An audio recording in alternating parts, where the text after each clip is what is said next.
नमस्कार, मैं जूली तिवारी। आप देख रहे हैं हर समय आपके साथ न्यूज चैनल में आपका स्वागत है। तो चलिए बढ़ते हैं आज के कुछ मुख्य समाचारों की ओर। थाने में लोन रिकवरी टेलीकॉल सेंटर पर छापा, 3 लोगों को किया गया गिरफ्तार। थाने में लोन रिकवरी टेलीकॉल सेंटर की चालाकी में विवाद उत्पन्न हो गया है। पुलिस ने गुना शाखा के साथ मिलकर इस संबंधित केस में कार्रवाई की है। इसके तहत 3 अभियुक्तों को गिरफ्तार भी किया गया है। आरोपी मंगेश हरीश सुतारे, राहुल कुमार तिरकधारी दुबे और शुभम कालीचरण ओझा को लोन रिकवरी के माध्यम से ग्राहकों को धमकाकर फंसाया जाता था। जनसंपर्क अधिकारी कार्यालय के अनुसार इन आरोपियों ने ग्राहकों को अश्लील भाषा में धमकाकर उनसे नाम वाले सिम कार्ड काढ़वाने की कोशिश की थी। साथ ही इन्होंने ग्राहकों को लोन रिकवरी के लिए धमकी देते हुए अर्थात उनके मन में लज्जा और त्रास देने का काम किया था। इस मामले में थाने पुलिस ने गंभीरता से कार्रवाई की है और आरोपियों से बरामदगी के बाद उन्हें सुनील तारमड़े नेम खंडेड़ी विरोधी पथक गुना शाखा थाने शहर में पेशी दी गई है। इस घटना के बारे में अधिक जानकारी के लिए बने रहे हमारे साथ।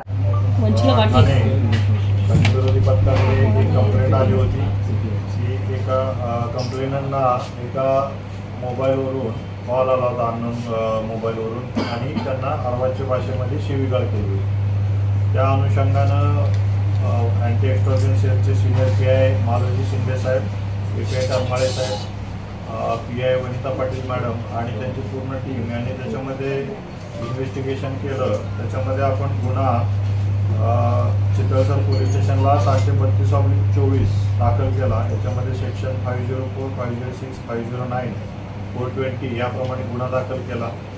त्याच्यामध्ये तपास करत असताना आपल्याला तो जो सिम आहे, जो सिम वापरला गेला त्याच्यामध्ये तपास करताना तो सिम कार्ड इश्यू करणारा आपल्याला पहिल्यांदा मिळाला। तो होता राहुल कुमार दुबे।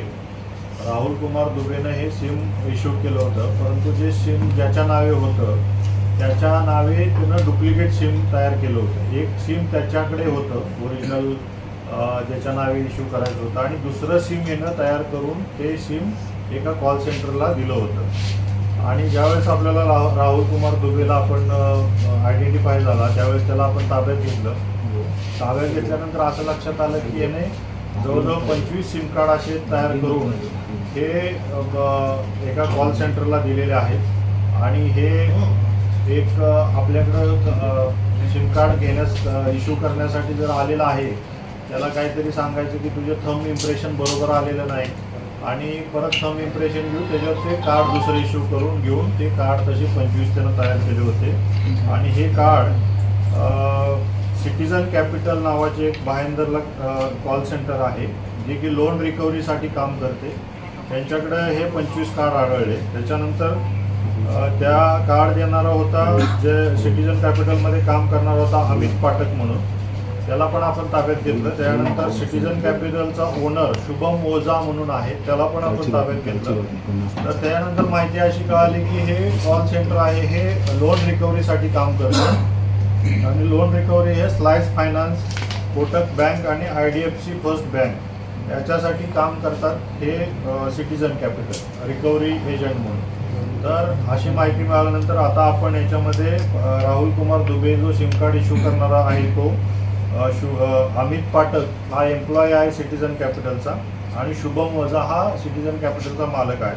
हे तिन्ही आपण आरोपी केलेले आहे। त्याच्यामध्ये आपल्याला जे काही त्याच्यामध्ये वापर झालेला आहे, राउटर असेल, त्याच्यानंतर त्याच्यामध्ये गेटवे आहेत, हार्ड डिस्क आहेत आणि 3 मोबाईल असे सगळे आपण सीज केलेले आहेत। आणखीन यांनी काही याच्यामध्ये सिम आणखीन काही इश्यू करून घेतले होते का आणि आणखीन असे कोणाकडून दुसऱ्या एजंटकडून काही सिम इश्यू करून घेतलेत का याचा तपास चालू आहे। तर अतिशय उत्कृष्ट तपास गुन्हे शाखा खंडणीविरोधी पथकाने या ठिकाणी केलेला आहे आणि हे SIM card, bogus SIM card आणि अशा पद्धतीने हे लोन रिकव्हरी एजंट आणि त्यांच्याकडून जे कस्टमरना दिला जात असलेला त्रास याच्याविषयी हे सर्वजण अरेस्ट आहेत आणि आपण त्याच्यावरती तपास चांगल्या पद्धतीने करून आता स्ट्रॉंग चार्जशीट आपण दाखल करणार। पण जो सिम कार्ड इश्यू जो करणारा आहे तो वोडाफोन इंडियाचा एजंट आहे सिम कार्ड देणारा, तर तो त्याचा तो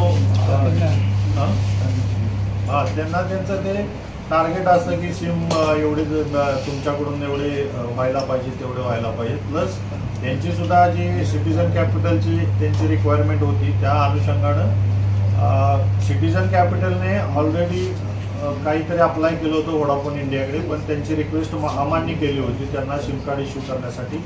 म्हणून त्यांनी हा दुसरा वे त्याच्यामध्ये पत्करला की अशा पद्धतीने सिम इश्यू करून घेतली.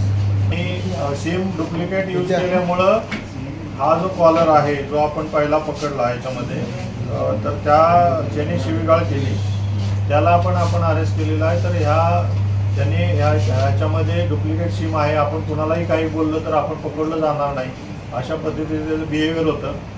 आणि कंप्लेनंटचा फोन रँडमली त्यांना मिळाला आणि त्याच्यामध्ये त्यांनी कंप्लेनंटला शिवीगाळ केलेली आहे. तर हे सगळे आपल्याकडे अरेस्ट आहेत आणि त्याच्यावरती कायदेशीर कारवाई चालू आहे.